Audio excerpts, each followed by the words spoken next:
एतमोद्दौला पहुंचने के बाद में आप अंदर प्रवेश करते हैं तो गेट के बाईं ओर टिकट खिड़की है, जहां से आप 20 रुपये की टिकट और 10 रुपये का पत्थर देने के बाद में एतमोद्दौला को देखने के लिए अंदर जा सकते हैं। यदि आपके पास कैमरा है तो कैमरा का टिकट आपको अलग से लेना पड़ेगा। 15 वर्ष से कम आयु के बच्चों के लिए यह दर्शनीय स्थल बिल्कुल निःशुल्क है। नमस्कार दोस्तों, स्वागत है आपका हमारे YouTube चैनल गर्मा जीजी ब्लॉगर में। आप लोग आगरा आते हैं और आगरे का ताजमहल तो आप सब लोगों ने देखा ही होगा। फोटो के माध्यम से, पिक्चरों में, वीडियो के माध्यम से, सोशल मीडिया के माध्यम से, अनेक माध्यमों से आपने ताजमहल को देखा होगा। लेकिन आगरा में है एक और बेबी ताजमहल जिसे आज तक आपने नहीं देखा होगा। आज गर्मा जीजी ब्लॉगर YouTube चैनल के माध्यम से हमारी नज़रों से आप देखेंगे बेबी ताजमहल ऑफ आगरा। तो चलिए हमारे साथ शुरुआत करते हैं इस वीडियो की, और बहुत ही इंटरेस्टिंग जानकारी है। वीडियो को लास्ट तक जरूर देखना, और वीडियो पसंद आए तो चैनल को लाइक, कमेंट, शेयर करना जानकारी को, और हमारे चैनल को सब्सक्राइब करना। टिकट काउंटर से जैसे ही आप आगे की ओर बढ़ते हैं तो यहाँ आपको देखने के लिए एक सुंदर गैलरी मिलती है, जिसमें इस इमारत के बारे में बताया गया है, कुछ चित्रों को भी दर्शाया गया है। इस गैलरी के अंदर एक LED चलती रहती है, जिसके अंदर इस सुंदर इमारत के क्या क्या है वह इस LED के माध्यम से दर्शकों को दिखाया जाता है। इंग्लिश और हिंदी में दोनों भाषाओं में चित्रों के साथ यहाँ पर बोर्ड हैं, जिनमें आप यहाँ के बारे में विस्तृत जानकारी पढ़ सकते हैं। गैलरी से जैसे ही बाहर निकलेंगे उसके बाद में देखेंगे हम इस खूबसूरत इमारत को।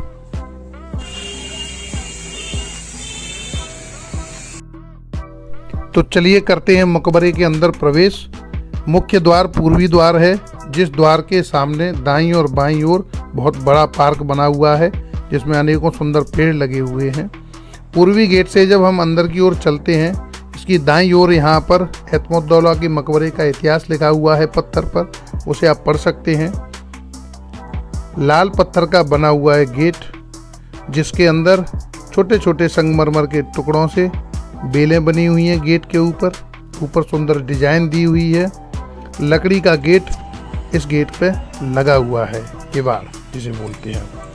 इस गेट के अंदर से जब हम प्रवेश करते हैं तो अंदर जा कर के दाईं ओर और बाईं ओर यानी उत्तर और दक्षिण में भी दो ऐसे ही गेट बने हुए हैं।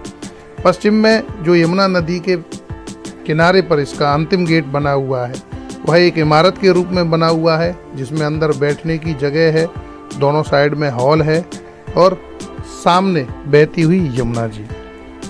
एतमोद्दौला के मकबरे के बारे में बताया जाता है कि यह 1622 से 28 ईस्वी के बीच में उनकी बेटी ने अपने पिता के लिए बनवाया था। यह मिर्जा गियासबेन और उनकी पत्नी अस्मत बेगम का मकबरा है, जो कि ईरान के रहने वाले थे। वे अकबर के दरबार में आए।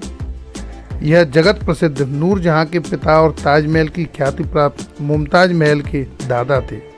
जहांगीर से 1611 में नूरजहां के विवाह के पश्चात उन्हें वजीर बना दिया गया। उन्हें एतमोद्दौला का खिताब प्राप्त था। एतमोद्दौला यानी शाही कोषाध्यक्ष। अपनी पत्नी की मृत्यु के कुछ महीने पश्चात ही 1622 में आगरा में उनकी मृत्यु हुई।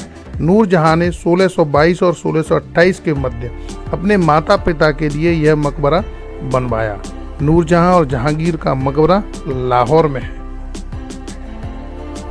मकबरे के चारों तरफ फव्वारे लगे हुए हैं, जिन फव्वारों के सामने पानी निकलने के लिए इस तरीके की कुछ सीढ़ियां बनी हुई हैं और बीच में पानी निकलने का रास्ता भी बना हुआ है। यह पानी सीढ़ियों के बीच से निकलता हुआ इसके चारों तरफ आड़े तिरछे आकार में घूमता है।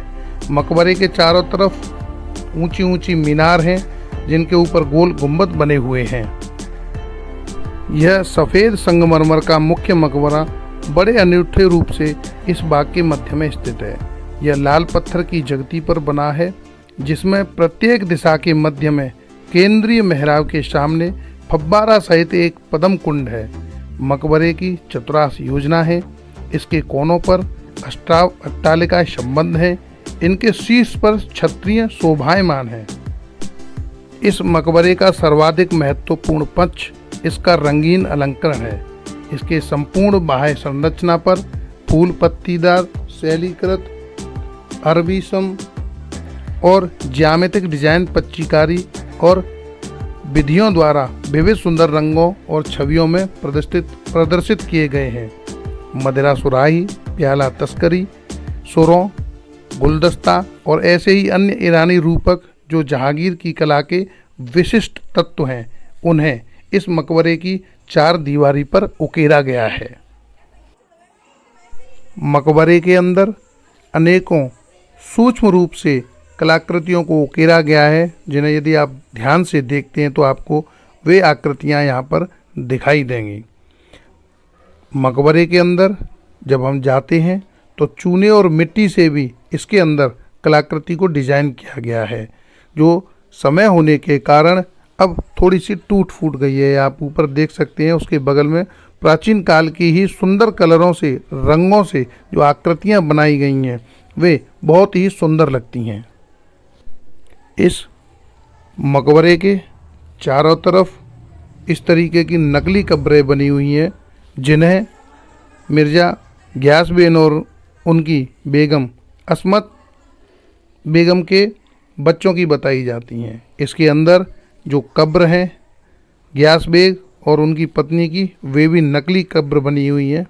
महज एक पत्थर के रूप में उन्हें आकार दिया गया है, ये असली कब्रें नहीं हैं। अंदर कब्रगृह में भी आपको देख सकते हैं चूना और मिट्टी से बने हुए डिजाइन मिलेंगे। दीवालों पर संगमरमर में उकेरी गई डिजाइनें आपको देखने को मिलेंगी। यह है मेन गुम्बद मकबरे का, जिसके अंदर मिर्ज़ा गियास बेग और उनकी पत्नी अस्मत बेगम की नकली कब्रों को बनाया गया है। इसके चारों तरफ दरवाजे हैं और दरवाज़ों के बाहर चारों तरफ एक जैसी ही डिजाइन में बनी हुई इमारत है। अंदर अंधेरा अधिक होने के कारण ज़्यादा सूक्ष्मता से दिखाना संभव नहीं हो पाया। इस मकबरे को ताजमहल की तर्ज पर बनाया गया था, लेकिन यह उतना प्रभावी ढंग से निर्माण नहीं हो पाया था। लेकिन इसकी बनावट और कलाकारी को देखकर हर कोई प्रभावित हो जाता है। यही कारण है कि इस मकबरे को छोटा ताजमहल या बेबी ताजमहल के नाम से भी जाना जाता है। ताजमहल की नकल करने का प्रयास भी मुगल शासक औरंगजेब द्वारा किया गया था, जिसे हम बीबी का मकबरा के नाम से भी जानते हैं। बीबी के मकबरे के निर्माण के लिए ताजमहल की तर्ज पर ही संगमरमर और बेशकीमती पत्थरों का प्रयोग किया गया था। यह मकबरा कुल 25 एकड़ में फैली हुई है। इस मकबरे का सबसे बड़ा भाग यानी कि इसका गुम्बद संगमरमर का बना हुआ है। मुगल बादशाह औरंगजेब चाहता था कि यह मकबरा खूबसूरती और भव्यता के मामले में ताजमहल से भी एक कदम आगे निकले, लेकिन उसकी यह हसरत पूरी नहीं हो पाई, जिसका प्रमुख कारण था पैसे की कमी। इस मकबरे के निर्माण में पैसों की कमी ने इस मकबरे को उतना भव्य और खूबसूरत नहीं बनने दिया जितना कि औरंगजेब इसे बनाना चाहता था। इसलिए इस मकबरे को ताजमहल के बिगड़े हुए रूप में नाम में जाना जाता है। पिएत्रा दुएरा यानी कि एक खास तकनीक, जिस तकनीक को पिएत्रा दुएरा एक प्राचीन पत्थर तराशने की कला थी, जिस तकनीकी को इस मकबरे में बनाने में प्रयोग किया। 16वीं शताब्दी के अंत तक फ्लोरेंटाइन द्वारा कलाकृति और महारत हासिल की थी।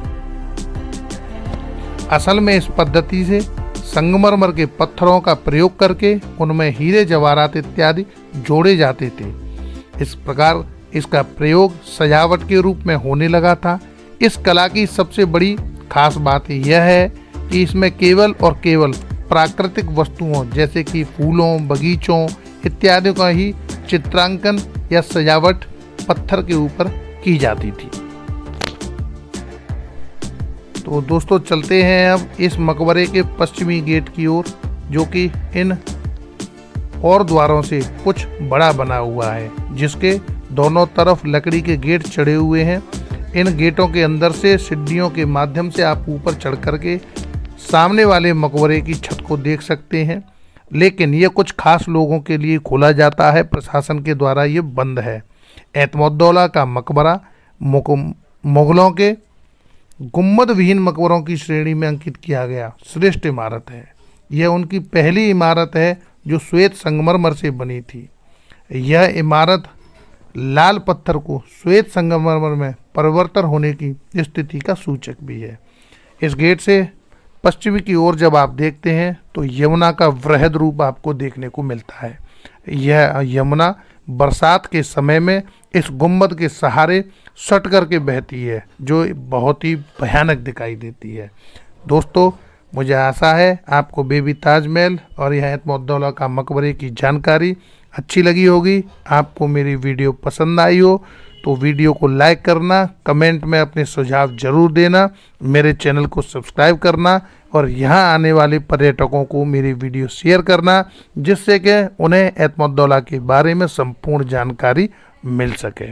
हम ईश्वर से कामना करते हैं जिन आँखों ने यहाँ तक हमारे व्लॉग को देखा, कमेंट में सराहा और हमें सुझाव दिए, उनके लिए हृदय की गहराइयों से धन्यवाद।